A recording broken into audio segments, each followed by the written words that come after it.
Sponsored by CuriosityStream, now bundled with my streaming video service, Nebula. Okay, I've done a bunch of videos recently about the iPhone SE. Subscribe and you won't miss any of them. But there's another new iPhone coming this year on the exact opposite end of the spectrum. Kinda. I'm talking about the iPhone 12, or whatever Apple decides to call the 2020 flagships. And there are just a metric ton of rumors going around about it already, from the obvious to the absurd. So, let's break it all down. I'm Rene Ritchie, and this is the iPhone 12. The iPhone 4 is probably my favorite iPhone design ever, phone design ever, with the possible sentimental exception of the original.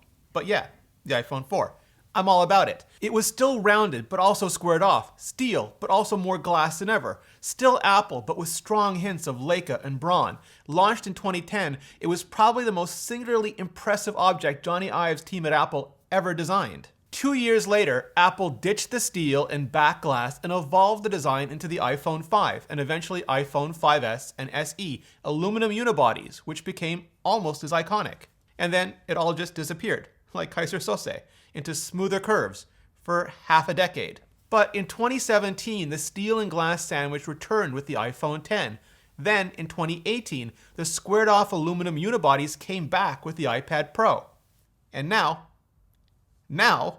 we're finally rumored to be going all the way back to that iPhone 4 style design with the iPhone 12, just with a fresh shave and haircut. Now, yes, I know, some people just don't like the harder edges and feel like they just cut into their hands, but others like them and feel like they stay in their hands even better. So let me know which particular side of that argument you fall into in the comments. Same with the colors. Last year, the iPhone 11 swapped out blue for lavender and coral for lime green. This year, blue and orange might make a comeback. Likewise, last year we got the very Leica-style midnight green on the Pro models. This year we could see midnight blue. Personally though, I'm still lusting after some of those Samsung and Huawei-style auroras and ombres. Let me know what you want to see. There's also a rumor that the notch might get smaller by virtue of the earpiece moving from in between the true depth sensors to above them. I mean, intellectually I hate the notch with a seething passion. Practically, I barely notice it anymore. It provides for more usable screen space than a forehead and doesn't have the potential for mechanical failure like them choochers what raise and lower cameras. For the last couple of years, one of the things that has bifurcated the base model iPhones from the ultra premium versions has been screen technology.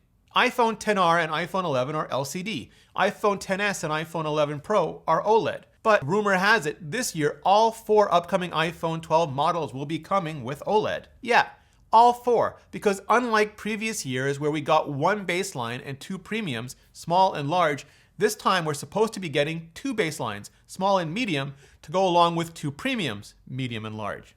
iPhone 12 at 5.4 and 6.1 inches, and iPhone 12 Pro at 6.1 and 6.7 inches. So the 2 medium ones will not only be identical in size to each other, but to the current iPhone XR and 11. The smaller baseline will be smaller than the current iPhone X, XS, and 11 Pro.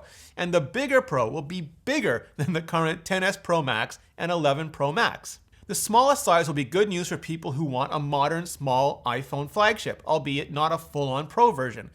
The biggest, good news for those who've always preferred their phones to be tiny tablets.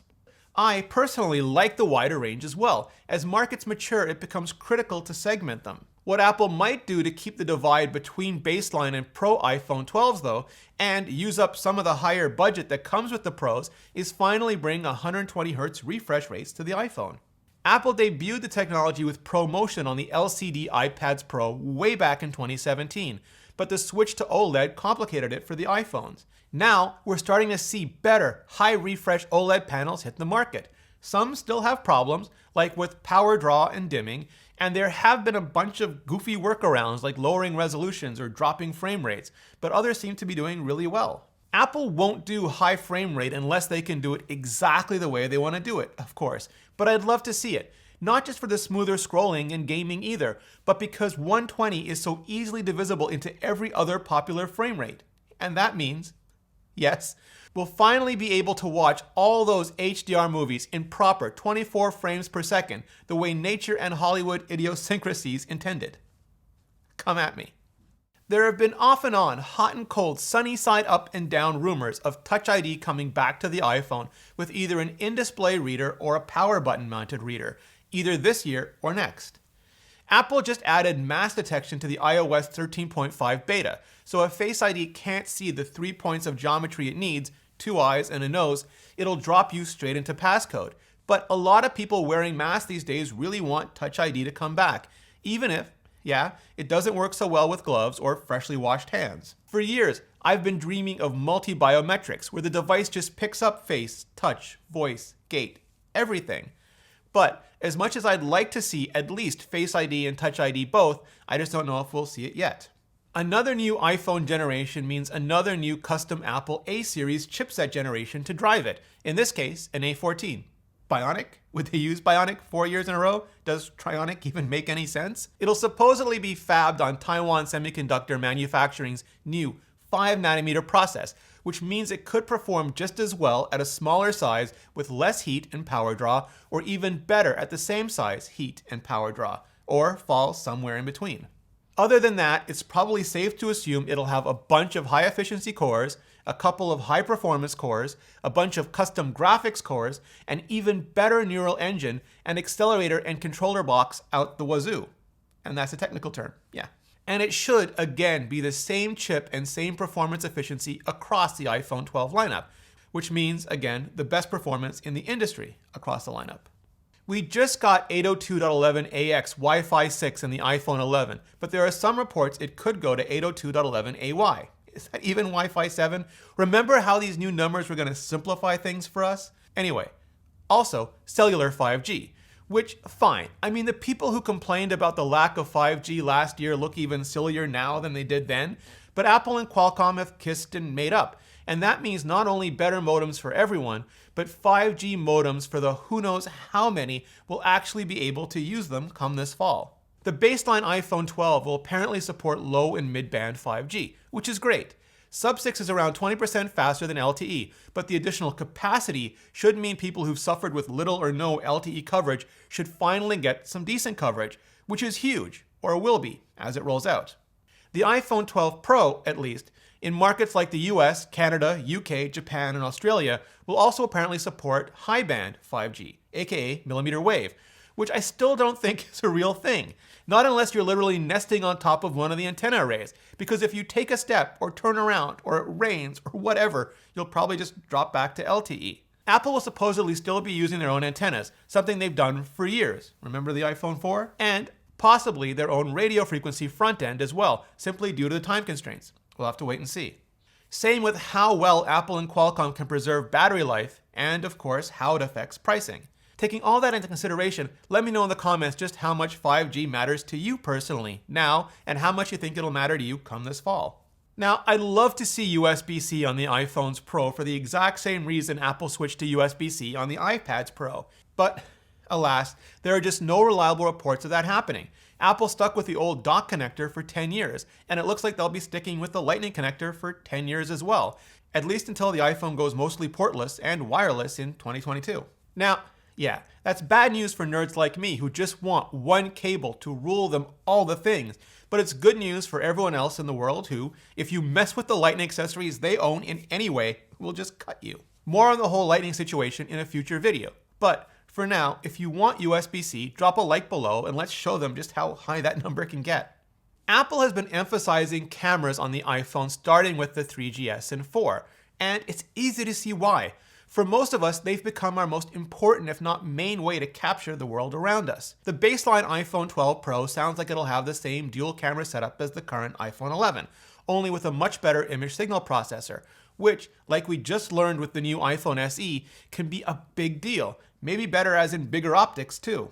With the iPhone 12 Pro, triple cameras like the 11 Pro, and with the better ISP and optics, but also with LiDAR or light detection and ranging. Apple debuted LiDAR with the new iPad Pro back in March. My guess is to get it into the hands of developers early enough that, come this fall, there'll be far more apps that make use of it than otherwise would have been possible. I've already done a whole video on why Apple is going all in on LiDAR for the iPhone 12. Hit subscribe so you don't miss stuff like that in the future. But basically, it'll give us a true depth camera system on the back, like we've had on the front since the iPhone 10. And hopefully, along with it, that new AR camera app that's been rumored for years. The ability to scan the room or environment around us, the objects in it almost instantly and then augment our reality in really cool ways is just hella cool. Now, I'm not saying we'll be able to do virtual sets like The Mandalorian, nowhere near. But look at all the things we can do now and realize they all had to start somewhere. And if Apple does it right, this is that. But yeah, it'll probably be all Memoji meets Umoji meets all the emoji at first. Also, I'm still really hoping we see Apple do something with zoom, physical and computational. Samsung and Huawei have their periscope lenses. Google has their super res zoom, and better zoom remains the biggest deficit in Apple's otherwise really good camera system. Now, I'll get to the pricing, how much all of this is going to cost in a hot second. But first, I want to tell you about my brand new podcast. You can grab the audio version in your favorite podcast player every week, but you can also watch the full-on video versions when they come out, earlier even, on Nebula. Nebula is the streaming video platform I'm building alongside other independent content creators, like Polymatter, Wendover, that guy on Half is Interesting who sounds exactly like Wendover, Real Science, Captain Midnight, and many more.